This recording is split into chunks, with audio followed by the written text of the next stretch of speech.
Alrighty guys, so now we're going to go ahead and do the inner workings of your store. Again, very important stuff here. So first thing I'm going to have you do is go to settings, go to general, and now we're just going to fill in all this now that we have our domain connected and we know what name our store actually is. So mine is One Deal Gang. And then here's something that not many people will tell you. So you got your account email and you got your customer email. This is the email you'll receive your actual emails on. This is the email that your customers will see. So that's important because the cool thing about Google Domains is they allow you to have free forwarding emails, and I'll show you what I mean by that. All right, so you're going to want to go to your Google Domain dashboard, and you're going to find that domain again, and you're going to click this little email button. Now you have two options. I wouldn't recommend doing this until you're actually, getting sales and getting a lot of emails and stuff. I think it's like $5 a month, and you get an actual email that you run through that you run through Gmail, and that's what they see when you email them back and whatnot. They won't see this with this strategy. They are going to see your actual email when you email them back, which is okay at the beginning. But again, once you progress and get more emails, you're going to want to seem a little more professional and actually be sending them emails from @onedealgang.com. I'm going to do support@onedealgang.com, and then I'm going to forward that to my email, scottydropship@gmail.com. And I'm going to click add, and then you're going to want to resend the verification email if you haven't verified that yet. And then you're going to verify that email address just so this ensures that it works. So now what you're going to do is you're going to take that alias email address, you're going to copy that, and you're going to come back to your general settings and then paste it right there so that anytime a customer emails you, they're emailing support@onedealgang.com, not your personal email. Legal name of business, you can do One Deal Gang. If you have an LLC, you want to put this here, but at the beginning, it won't matter too much until you don't want to make an LLC until you're doing like a couple thousand a month consistently. It really doesn't make too much of a difference. Legally, it'll protect you a little bit, but you shouldn't be selling high-risk products to begin with. So honestly, I would just roll with the legal name. Now I take no responsibility for any legal action that comes against you. I just have to say that right now for my protection, but I will tell you it's unlikely. So I'm just going to do One Deal Gang. Now again, you want to put your actual phone number, you want to put your actual address, you want to put your actual everything. Again, there's two ways to do this. You can go out and get a P.O. box, which I would definitely recommend. It's like $25 for 3 months, guys. It's like really, really cheap. And that'll ensure that you don't get in trouble for operating out of your house. Now, since you're so small and you're barely doing any sales right now, or zero sales, it shouldn't matter you putting your actual home address. Now, again, for legal purposes, I have to say I don't take any legal responsibility if you get in trouble for operating a business out of your house. You're not really operating a business out of your house until you're receiving packages on returns. So that's a key move right there. But I would honestly recommend getting that P.O. box, $25 for 3 months at USPS. Very simple. And then you would fill in on your store address that P.O. box. I'm just going to keep this for educational purposes. 123 Fake Street, St. Louis, Missouri. And then you're going to want to scroll down here. And everything looks good. And you're going to click Save. Alright, so next we're going to go back to settings and you're going to go to payment providers. So this is going to ensure that you actually are able to accept payments. And when you get here, it's going to say you're going to have to complete your Shopify payment setup. So go to complete account setup. Your sole proprietorship, again, unless you have an LLC, and then you'll put your employer identification number. You can do this 123 Fake Street, all of this. Now, since I don't want to get in trouble making this tutorial, now I'm actually going to go ahead and put in a real address. So I went ahead and put in a real address. Next, you want to go to personal details, put in your real name, your real last name, your real date of birth, and then this is important right here, your actual last 4 digits of your social security number. And then you're going to scroll down, just a little product description of what you do. You can just say, we offer high quality deals one at a time, the product range. This won't matter too much because nobody's going to see that. And then you're going to go right here, and in your statement descriptor, you're going to want to put whatever your name is. So I'm going to do One Deal Gang. Just put in my actual name. So One Deal Gang, and your phone number. And your phone number right here. Now, a lot of people ask me about the phone number. no, they're not going to be able to see your phone number unless they like dig deep and find it on their credit card statements. Like if they ask for that information, you need to put a phone number there. You can even like go online and you can like get one of those forwarding numbers so that you can put that there so that when they call that forwarding number, it forwards to your actual phone. Either one's fine. It's really up to you. And then finally, you're going to come down here and you're going to put in your banking information. You do need a bank for this to receive the payments. Put in your routing number and your account number on your checks. So in the interest of my own security, I'm going to go ahead and fill all this in with my actual information, and then I'm going to click complete account setup.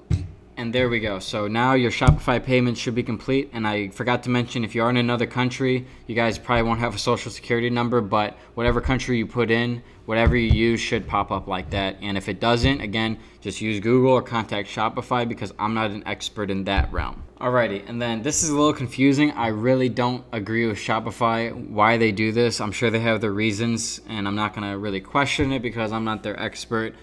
But you can't set up your PayPal account until you get a PayPal like order. So once you get a PayPal order, then you're able to set up, you know, all your PayPal account information. The button's still going to be there, but it won't release into your account until you get that order, and then you get the email from PayPal, and then you set up your PayPal to be linked with your Shopify, and then you can directly get those orders right to your PayPal. So you gotta wait to set that up until your first sale, and it's a very easy setup. So let's go back to settings, and now we're gonna go to checkout. So I would honestly just say accounts disabled. No one's really gonna want to make an account with a one product store. And then right here, you're going to want to do customers can only check out using email because you want to start collecting emails. If they put their phone number, it's not going to be the same in the long run compared to their email, because the email is where the marketing is going to be done for your niche store in the future. So you really just want to focus on just getting emails. And then furthermore, you do want to check this just in case they do want to add their phone number, because then it doesn't hurt to have that extra bit of information if you want to go into SMS marketing later. So you're going to come down here, company name optional, require first and last name because that's going to be important for when you're importing your contacts for lookalike audience ads. And then down here, it's going to be optional for apartment line 2, and then shipping address phone number. This is important. You need to put required. If you don't put required, every single package you ship out to them is going to have your number on it through your AliExpress setup. And I learned that the hard way. My first 1,500 orders all had my number on it. I'm pretty sure a lot of people put my number just on the website, like on random websites to get me, because I get robocalls all day long ever since that happened. You get a lot of calls from USPS people, get a lot of calls from like, you know, dissatisfied customers. You don't want to deal with any of that on your personal line, obviously. So if you click required, when you go to fulfill the order, it's going to automatically put their phone number in instead of your phone number in, because AliExpress starting like last September in 2017 started requiring an actual phone number, because before you could just get away without it, but now you do. Make sure that says required. And keep these two checked, and then after an order has been paid, do not automatically fulfill any of the order lines items. That's for a whole different process. That's not drop shipping. You use app Oberlo to fulfill it yourself. You want to automatically archive the order, and then right here you can choose between show sign up option at checkout or pre-select sign up option. You're going to want to do both. And that's important because, again, you're really trying to collect emails right here. This is a really large purpose of doing the one product at a time. Now, the GDPR started about a couple months ago over the summer, which means that, and then eventually all the other countries followed in suit. And the GDPR basically limits how you can email market. So before, you could just automatically collect their email and they didn't have to opt in, but now you have to have them check that box. But Shopify allows you to have it pre-selected, which is good. Now, I'm sure some people are going to unclick it, but I'd way rather have it pre-clicked than expect people to click it, because not many people are going to click that. So definitely have pre-selected sign-up option checked for sure. And then you're going to go ahead and click save. All right, so we're going to go back to settings. Now we're going to go on to shipping. All right, so now this is going to be how the shipping's calculated when you're actually selling. I would recommend, honestly, it really depends on your price margin and how it looks. Like, looks are a huge thing to this. But usually I would suggest putting at least $2.95 shipping cost to every item you sell, because this is the reason. I sold, 14,000 of my iPhone case, and I charged $3 shipping for every single one. If I didn't charge that $3 shipping, I would have lost out on $42,000. Like, it adds up. So like that little bit of shipping, although it might deter some customers, at the end of the day, $42,000 lost. I really doubt that 4,200 more people would have ordered if I had free shipping. So keep that in mind, that if I decided to just do free shipping on this case that I was selling for $10, I would have lost out on so much money that I probably would have been just barely profitable. So that's where I made a lot of the profit, was actually the shipping costs. So the first thing you're gonna do is go ahead and delete all these shipping zones. You don't want the default shipping zones, because Shopify, and it's optimized for brick and mortar stores or people doing the shipping themselves. So go ahead and click delete zone, and then you're gonna come to this other one, and you're gonna go ahead and delete that as well. All right, so first on, you're gonna do add shipping zone. And depending on how you're going to do this, I would recommend separating it out by the big five. And the big five is the United States, New Zealand, Canada, Australia, and the United Kingdom. The way I'd recommend doing this is just honestly putting in basic shipping. And then you're going to add the big five, which is United States, Canada, New Zealand, Australia, and the United Kingdom. And you want to remember all 5 of these, because these are going to be the main countries that you advertise to, because this is where you can accept credit cards from. These 5 right here on Shopify Payments. If you want to accept credit cards in other countries, fine, but you'll have to go through another payment provider, because they don't allow in any of these, because these are 5 mainly English-speaking countries. So you don't have to translate your ads, you don't have to translate your website, and furthermore, that's just what they allow. So these are the main 5 countries. There's so many people in these countries. I would just recommend starting with these and then going from there. And then also keep in mind that you can accept PayPal from any country in the world. So this is just for credit cards. But when you're advertising, you want to double down. So you're going to go here, price-based rate. Again, you're going to do basic shipping, and you're going to do $2.95. And if you wanted to add free shipping, you would click free shipping right here, and then change this to free shipping and change the other name to free shipping. But you're not doing that, I wouldn't recommend it. I would just do the $2.95, or if you have like a larger item that costs more to ship, you might want to do $4.95. Just be mindful of that as you go. Like, look at how much it actually costs you in total, and then decide from there. But this is a good place to start, $2.95, and you're going to click done. So that anytime someone goes to check out on your store in these 5 countries, they're just going to see basic shipping, and it's going to be $2.95. So go ahead and click save. Now, you are advertising these 5 countries, but you probably will honestly get orders from other countries. It's really weird. Like, I was getting orders from like Dubai. I was getting orders from like Iraq, like weird places like that I wasn't even advertising to, just from like word of mouth, the links spreading around the internet. So if somebody orders that, you want to cover the rest of it. So you're going to do you're going to name this one worldwide shipping, and you're going to add rest of the world. So this will cover all those countries except the big 5. Go to price-based rate, worldwide shipping, and then this I would do at least double, because those 5 countries, if you ship outside of it, it's usually pretty expensive. So I would go double whatever you put in. I'm just going to do $5, and then you're going to do save. Alrighty, so now you got the shipping locked down. Now you're going to go back to settings, and then just to cover this is your taxes. Like, you really don't want to include taxes on all your prices. Like, I realize that's a huge deterrent for a lot of people. Just bite the bullet. Like, what you're getting in your shipment rate is basically going to cover more than enough in the taxes. So just think about it like that. And then just so we cover these tabs, like location, this is where it's going to be coming from. This is what's going to show like on the package. So honestly, like I said, the P.O. box is kind of a good idea, so people don't know where the owner lives, It's better to put that on it for sure. And then notifications, this is where you can control like what emails sent when you fulfill an item, what it says, all this. I honestly have never touched this. Like, Oberlo does a pretty fine job with doing it, as well as other apps for cart recovery. So I wouldn't really mess with that. Files, you really don't have to worry about. Sales channels, you really don't have to worry about either.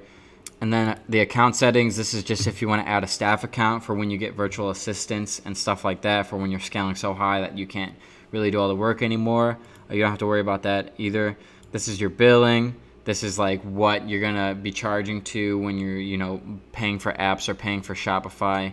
I'm gonna get to that later when we do a test order after we build everything. You don't have to get a Shopify membership yet. You will eventually, so anytime you can just click select a plan down there. But once you have your product uploaded to your website, all this, that's when you really need a Shopify plan in order to proceed and actually start accepting orders and whatnot. And then finally, we're here at the legal. So this is important right here. This used to be, this is what I was talking about earlier in another video, how like they changed where this was. So I got messages on messages of people saying like, hey, they don't have it anymore. I can't find it anymore. I mean, if this happens, not only to this page, but any other page, remember, just Google or contact Shopify, because you're going to find your solution way quicker since this changes so much. So this is just going to cover your ass for your terms of service, your privacy policy, and your refund policy. And Shopify makes it so simple. All you do is create, and create. Once you generated all those, you just want to look through and make sure everything looks right.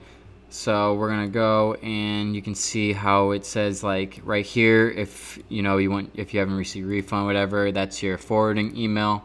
That looks good. Oh, my mouse is running out of battery. I'm gonna have to go manual. And you just scroll down and make sure that everything looks good. So like, you know, your address right here. That's not my actual address, by the way. That's my old address neighbor. Whoops. Scroll down, make sure everything looks good on that. Then on this one, you're gonna go through and then see like right here, insert descriptions of other tracking technologies used. Get that out of here.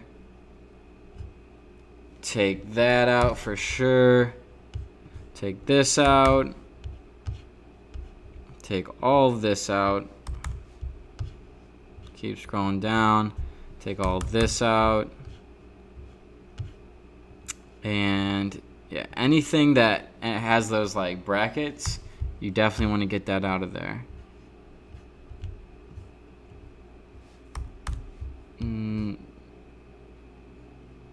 You can get rid of this whole minors thing.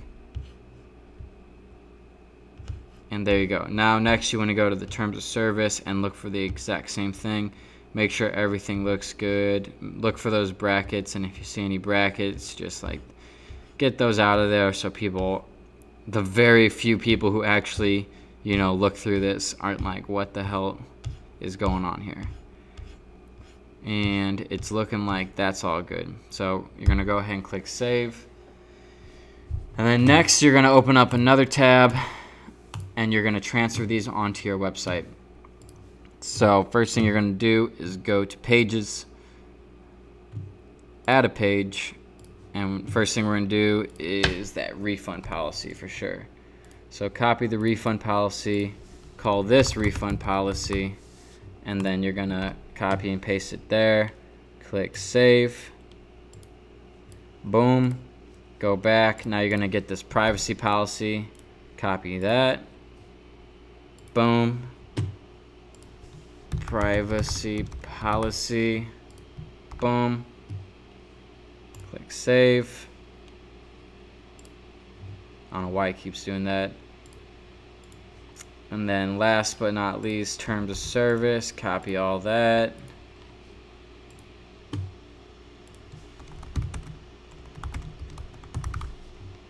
Paste. Boom. Go down, click save. And now you got all that set up. And now that we have this momentum building within us, we might as well just go ahead and add that to our online store. You're gonna click that online store tab, and you're gonna click navigation. And then in the footer menu, make sure it's in the footer menu, you want to delete this search, add a menu item, privacy policy right there. And then you're going to go to pages and choose the privacy policy, add, come back here, terms of service, go to pages, terms of service, add, and then finally refund policy. go to pages, refund policy, add. And then there you go. You're going to click save menu. And so that when you actually do go back to your online store, you're going to see that now when you scroll down, you got your privacy policy, terms of service, and refund policy right there. Ain't that beautiful? Ain't that just a beautiful thing? Ha! And then while we're still here, we might as well just go back to that navigation, and you're going to go to your main menu, and you're going to click delete on the catalog, and you're going to go back to pages, and you're going to add a page. It's going to be the About Us. Now, right here, I mean, you guys can just take my template, because this is where I describe, this is where I make reason of why there's only one product on my website, as well as mention that the shipping might take a while, because I would honestly not recommend putting like in when people are checking out, telling them like, oh, this might take 2 to 3 weeks. I would put it in the About Us so people know what's up and know that it's there. Not a lot of people are going to look at it, but when they do, it's going to make sense. So if you see right here, I go, we at One Deal at a Time believe that the customer should come first, not the business. That is why we offer high quality deals one at a time at outstanding discounts. We work directly with manufacturers to offer you the absolute lowest price on the best products you won't find anywhere else. Due to this, expect shipping time to be around 2 weeks. If you have any questions or concerns, please do not hesitate to contact us at your forwarding email. So go ahead, you can literally go to that website and copy it here. I'm going to copy that forwarding email and replace it and save it. Now we're going to put that right onto your website by going back to navigation, back to main menu. Definitely get rid of both home and catalog. You don't want any distracting tabs at all. All you want is that About Us. Go to pages, About Us. And then actually you should probably have the home, just because if someone does click that About Us page, you want them to be able to get back to it. So you're going to click home page, click add, and maybe cycle these like that. Click save menu, and go ahead and check to make sure everything looks legit. Alright, yep, so you got your home page, you got all your terms of service, and it seems like you guys have your whole website in a working setup. Wait, hold on. Before you guys go, I forgot to mention one thing. So go to your online store and click preferences, and then this is what's going to happen when someone finds your website on Google. Now, they probably will not find your website on Google. Just saying that right now. Like, they probably will not, but if they do, you want it to look legit. So you want to put in the home title, One Deal Gang, and then literally you can take that exact description right here and paste it. And I just realized that I forgot to take out my name of my other website. So I'm going to have to go back on my other one and make sure that looks good. That's so weird. That's the second time that's happened to me where it didn't copy all the way. Alright, and then all this we're going to get to later in another video once we get into building your Facebook page and connecting your pixel. So that's the end of this video. We got a lot coming up. I'm going to stop saying what's going to be coming up in the next video, because I might start making it and I might realize it makes more sense to put another video in front of it or something like that. So I'll just see you guys in the next video. I hope this was beneficial. This is kind of like the boring part. This is just getting all that stuff out of the way so that now we can focus on making you guys sales and finding your products and whatnot. So yeah, end of the video. See you in the next one.